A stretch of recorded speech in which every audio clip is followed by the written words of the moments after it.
Good morning. Welcome to Christ City. If I haven't met you, I'm Andrea. I'm one of the pastors here. And just thanks for joining us this morning for worship. So it's February. It's already the second month of the year. What's happening? It's February already. A couple of things as we get started. Yesterday was Lunar New Year. 2024 is the year of the dragon. So Happy New Year. Happy New Year. Also, February is also Black History Month.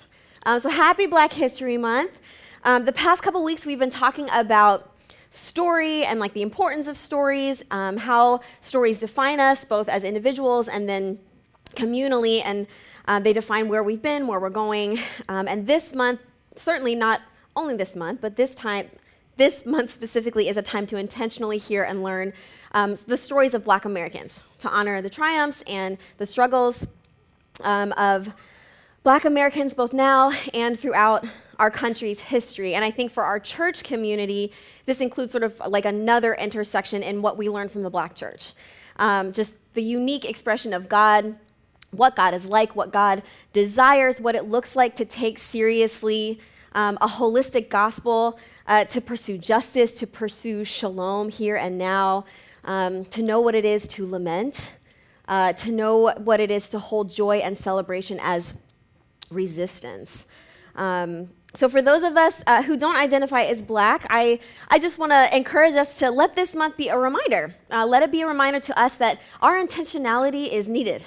Our intention to learn, our intention to unlearn, to make space to be alongside of our Black siblings in celebration and in lament, in protest, to encourage our Black siblings to take up space. We should do this all the time, and let this month just be a reminder to us. And I want to say to my Black siblings, as much as I can, we see you, we celebrate you. I know that you bear a particular and heavy weight at a multi-church. We see that, and I want to express gratitude for the ways that you bring your whole selves to this community, even when it's not wholly honored at times, to a place that has not always been and is still not always safe or ready. We still have so much to learn about what it means to center the Black experience. But it is a privilege to learn from you, to grow together, to see God in you, and our community is better because you're here. So I hope that you're able to be celebrated and validated in your experiences and value all the time, and especially this month. So happy Black History Month. So if you are just joining us, we are almost halfway, I can't believe it, we're almost halfway through our journey of learning to live. So it's a sermon series that also coincides with a curriculum all of our small groups are going through together. So at the beginning of this journey, in January, we started by reflecting on the question that Jesus asks of us, the question that draws out sort of our desires, our wants. What do you want?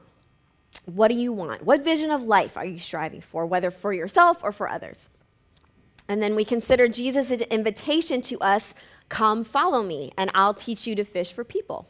Come follow me. And then the last 2 weeks, like I said, we've been reflecting on stories. So first, our stories, where we've been, where we've come from, like what we've been able to control, what we haven't been able to control, how our stories have shaped us into who we are. And then last week, we were reminded of God's story, sort of this 4-chapter good news gospel story of creation, fall, redemption, and renewal. And we've been invited to consider how our stories fit into it. How do we fit into the bigger story? And in our storytelling, we've looked back. We've been trying to see where God has been at work. And this week, we're looking forward. So this week, we're considering who we are becoming.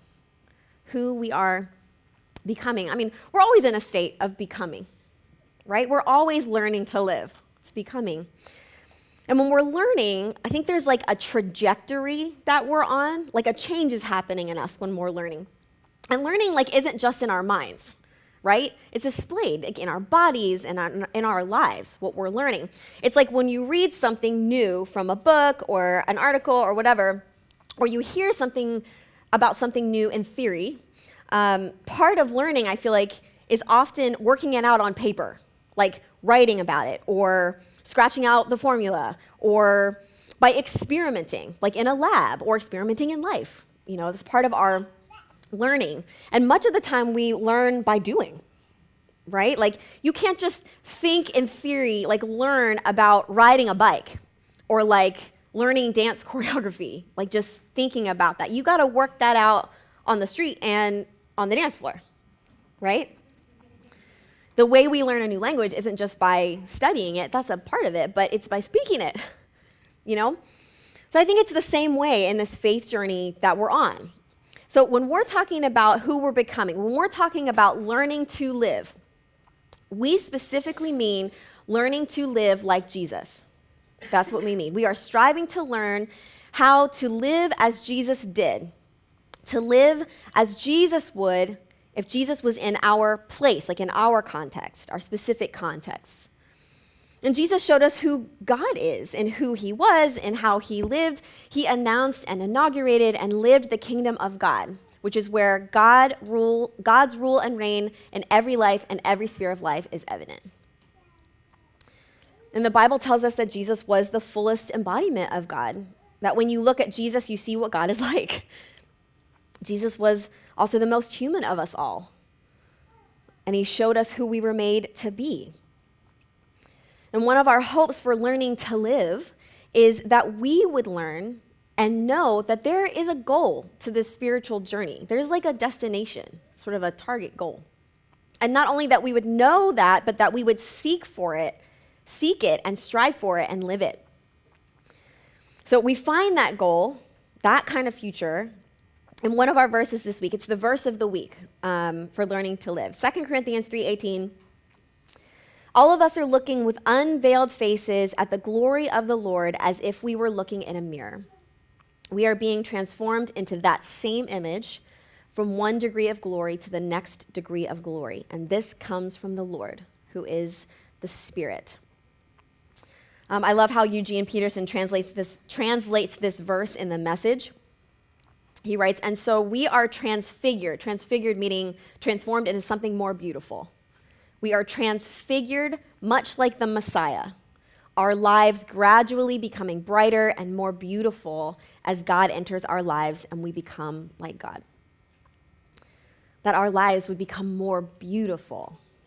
That we would, by the power of God's Spirit in us, become like Jesus. That we would be transformed into the likeness of Jesus. That we would learn to live that way. So when I was in high school, and I started making like a little bit of my own money, you know what I mean, like part-time kind of job here or there. When I started having some of my own money, the first big purchase I ever made for myself was a guitar, okay? I knew which one I wanted, I had saved up for it, and I walked into that guitar store and paid for it in cash. It felt so good. I just really wanted to learn how to play the guitar. Now, I've heard some of like my guy friends talk about how they wanted to learn how to play the guitar to like impress a girl. I did not care about impressing boys with my guitar playing. That wasn't my motivation. I just really wanted to be Michelle Branch. Do you know what I'm saying? She was so cool.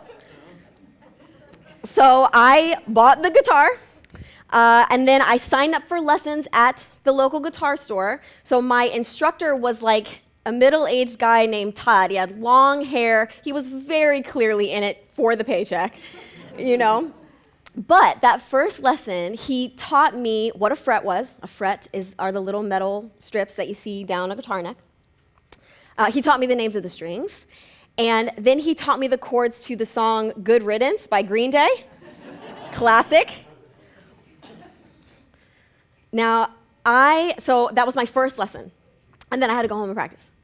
I played the opening to that freaking song ad nauseum that first month. Because I was like, I'm doing it. Like, I'm being a guitar player. I'm becoming. This is what's happening. It's like, I think I decided like that month in the beginning that the measure of my growth on the guitar would be the amount of blood like shed from my fingers, you know? And I did. I played until my fingers bled, literally. Now, that was then. These days, I do not play until my fingers bleed anymore, though. If you're around any Sunday that I'm leading worship with a guitar, you are going to hear me complain about how much my fingers hurt. So just prepare for that, because I don't play as regularly as I used to.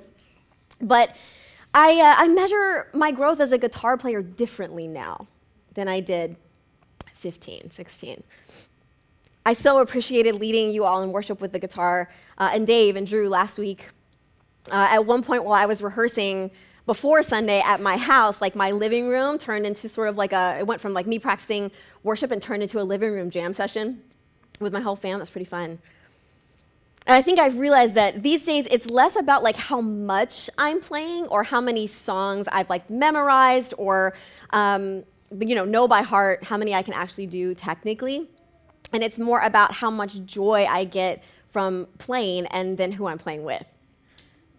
And I think both of those things can indicate growth, right? They're indicating some kind of growth, but what kind of growth am I measuring? I think that's a question. And which one is worth measuring at any given point? I mean, I think this is similar to our spiritual lives. As we try to become like Jesus, how do we know that we're doing it? How do we even know? How do we measure growth in our spiritual lives? What does it look like to measure growth in our faith? Now, I think that there seems to be two ways that we've tried to do this, sort of like two ends of a measurement spectrum. Okay, so on the one hand, there's legalism. There's rule following. So like with legalism, growth is determined by measuring things like how often and how consistently you read the Bible, or how long and well-formed your prayers are, how filled up your journal is, if you've skipped any dates in said journal. Legalism measures like the amount of money that you're giving to a church, to a charity, to a T. Like every cent measures your faithfulness. For some of us, legalism measured like how high above the knee our clothes fell. Like gave us the understanding that faithfulness equaled how little skin was showing at any given time. I think for some, particularly in older generations, legalism measured faith in whether or not you drank alcohol or danced or played cards. That was true in my family. And I get that this one can be tough because there can be a really thin line between rule following and intentionality, right? We do need intentionality. And to be fair, legalism does measure something. It does measure something. But again, it's about the kind of growth being measured. So like, how is it that legalism teaches us to live? Legalism is learning to live in obligation. It's learning to live by fear of that obligation. As theologian Dallas Willard says, the most important thing in your life is not what you do, it's who you are becoming. I feel like learning to live in obligation and fear is not learning to live as Jesus lived. I'm not sure that that's it. So then on the other side of the spectrum, right, legalism, and on this side, there's what maybe we would call it indulgence. Like you're measuring growth with sort of like a hedonistic kind of lean. It's the opposite end of the spectrum. It's sort of like abandoning this faith of legalism, which is controlled by obligation and fear, and then embracing like a faith which is dictated by comfort. Comfort. Like, is this the easiest way? Will I have to experience any kind of discomfort? Will I have to be challenged? There's a pursuit of something, kind of, but it seems like this leads to almost like an ambitionless pursuit of faith. What are we measuring? Are we measuring like our level of comfort? Are we measuring our ability to like tune out and avoid difficulty or conflict or discomfort? Like again, this is definitely a way to learn to live, but I'm not sure that that's learning to live as Jesus lived either.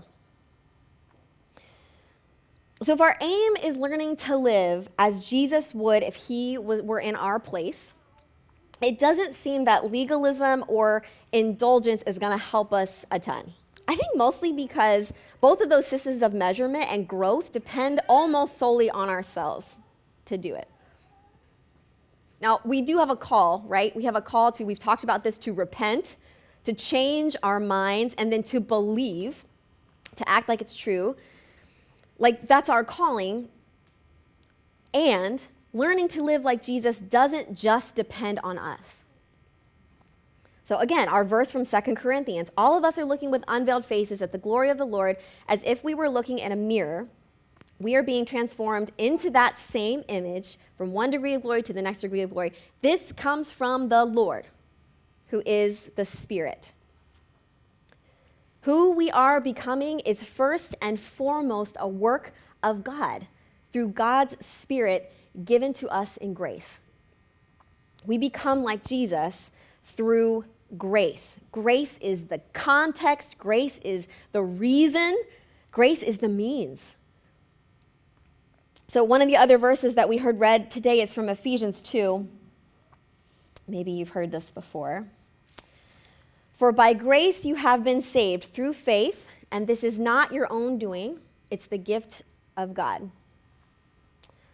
So by grace you are saved. It is a gift. Well, if you'll join me for a moment and get a little technical, I think this is one of the places in Scripture where we miss out a little bit because of the translation from Greek to English. Now, I'm not a Greek scholar, so bear with me. But I think we tend to read this verse as though something like happened in the past. We were saved by grace, right? Now, there isn't solid agreement from Greek scholars on the closest Greek to English translation of you have been saved. By grace, you have been saved. Sometimes it's translated as you have been saved. Sometimes it's you are saved. And sometimes it's you are being saved. So there's not agreement. Either way, the Greek tense that's used here points to being saved as something that happened that has continuing effects. Does that make sense? It's ongoing. It's an ongoing thing. So I think the other spot where we might lose something in translation is what it means that we are being saved. So that word saved, okay? So the Greek root that's translated as save is sozo. Sozo. Sozo points to being or making someone whole. So it's used 120 times in the New Testament, and besides being translated as save, sozo is also translated into English as heal, make well, deliver, and restore. Now, it's the same root word that Jesus uses in Mark 5 when the bleeding woman comes to him to touch his cloak to be healed, and he says to her, "Your faith has made you well." Sozo is the word there that's translated into made you well. And it's the same root word that's used in John 3:17, right after John 3:16, that we heard about last week. In verse 17, that God did not send Jesus into the world to condemn the world, but in order that the world might be saved, sozo, through him. So there's a bigger sort of concept of what that means. We are being saved. We are being made whole. We are being rescued, liberated. And that's happening past, present, and future. It happened then, it's happening now, and it's ongoing. We are becoming, right? We're becoming. And why? And why? Because of grace. For by grace, you are being saved. You have been saved. By grace, you have been saved. By grace, you are being made whole. By grace, you are becoming. We were made to live by grace. By grace. Grace is favor. Grace is benevolence. Grace is a gift. Grace is provision. The Greek word for grace is charis. It's where we get the word, like the base of the word charity. Charis. When we receive grace from God, we are receiving something that we do not have out of the abundance that God does have. Grace is God doing something that we are not able to do, and God doing it willingly and freely. And grace is what calls us to change, and grace is what empowers us to be able to do it. It's not all on us. I think it's easy to think of grace as like a one-time thing. We talked about the four-part gospel. Last week, we talked about these 4 chapters, creation, fall, redemption, renewal. And one of the things that Pastor Justin said was, which of these are you familiar with? If you grew up in church, if you grew up hearing about Jesus, the gospel, so much emphasis in the American church particularly has been on those middle 2, sort of like the fall and redemption. And that's, I think, where we hear grace a lot. By God's grace. That's true. I'm not saying it's not true. It's true. But it's not just a one-time thing. So even as we see here, grace is ongoing. It is continuing. Grace is the impetus of our becoming more like Jesus. Every day, all the time. Grace is God's activity in our lives. Past, present, future. Grace reminds us that God is all about who we are becoming. It's not just on us. Grace is God's abundance being made available to us now and every day. There's a quote from author Richard Foster that you'll see in your workbook this week if you're walking through the curriculum. This is a part of it. In the terrain of life with God, grace is not a ticket to heaven, but the earth under our feet on the road with Christ. It grounds us in reality and guides us along the path of discipleship. Grace saves us from life without God. Even more, it empowers us for life with God. Not just a one-time deal. Who we're becoming is where our story and God's story, that's where those 2 stories meet. And at that intersection of our stories is grace. It's grace. I read this week that grace is the state in which we go about our practice of life. It is grace that we are not expected to go from like 0 to 100 immediately. Like being expected to go from learning the names of guitar strings and what a fret is to like playing like Carlos Santana on day 1. It's grace that is not it. Instead, we experience grace every day that we pick up the guitar and choose to strum or pick or play with others. Grace is why that we can look back on our stories, the good parts, the hard parts, the successes, the failures, and recognize where God might have been working. It's a grace to look back on your life and on yourself in a previous season and think, I can't believe myself. I can't believe I thought that. I can't believe I made that decision. I was such an idiot. I can't believe. Maybe we could consider like cringe level as a measurement of growth. How much you cringe at your past self. Growth. But what a grace. What a grace to be standing here and be able to cringe back at yourself. It is grace to see growth in your life. Grace enables us to look back at who we've been, and grace enables us to look forward to who we are becoming, to who we're becoming. As we turn the corner here this morning, I've got a challenge to you this week. I want to encourage you and challenge you. My challenge to you this week is to be on the lookout for grace and to be on the lookout for fruit. Grace and fruit. So this week's Learning to Live practice, every week there's a practice. Like sort of a weekly practice. You'll see it at the beginning of each week. And this week's practice is to sit with stillness. Sit with stillness. I know that's not always fun. But my challenge to you is to make some time to sit with stillness this week. A few minutes. Sit with stillness and look for grace. Take a look back. So in your small group, if you're in a small group, you're going to have an opportunity, if you haven't already, to share part of your story. We do there's a storytelling experience that our small groups do together. And as you prepare for that, or even if you're not in a group at this point, I would encourage you to set aside a few minutes to just reflect on your story. By yourself. You can do it by yourself. To reflect on a past season, the past you, and be on the lookout for grace. Where do you see grace at work? And then I would encourage you to take a look at the now. In your time of reflection, look at now. Where do you see grace operating in your life right now? Where do you see it at work? Where is grace inviting you to wholeness?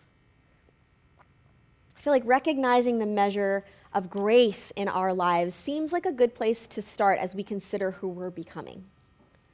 Be on the lookout for grace.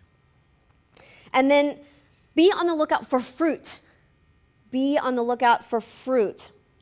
So the last scripture text you heard read this morning was from Galatians 5. Maybe you've heard it before. Galatians 5 names the fruit of another gracious gift from God, the Spirit. The Spirit. The Spirit has been graciously given. Like we could say, we are graced with the Spirit's presence as we become. And we know that the Spirit's presence is with us because the Spirit's presence and work produce fruit in us. They produce something in us. Love, joy, peace, patience, kindness, generosity, faithfulness, gentleness, self-control. So as you think about the different aspects of your life right now, your spiritual life, your physical life, your relationships, your emotional health, your mental health, how you spend your money, how you make your money, where you live, how you spend your time, who you spend your time with. How does your life reflect the fruit of the Spirit? And what might it mean to see Spirit fruit in every aspect of your life? As a wise theologian and pastor named Lisa Rodriguez Watson has said, you will never be what you are not now becoming. You will never be what you are not now becoming. So as you look to the future at who you might be in a year from now, in 5 years from now, in 10 years from now, who is the Spirit inviting you to become? Who is the Spirit inviting you to become? And what might the first next step be that God is graciously inviting you to take in that direction? Friends, my prayer for us this week is that we would recognize the invitation to become more like Jesus, and that we would be reminded that grace, it is grace, which is God's abundance freely given, both makes the ask and enables our growing. Would you pray with me?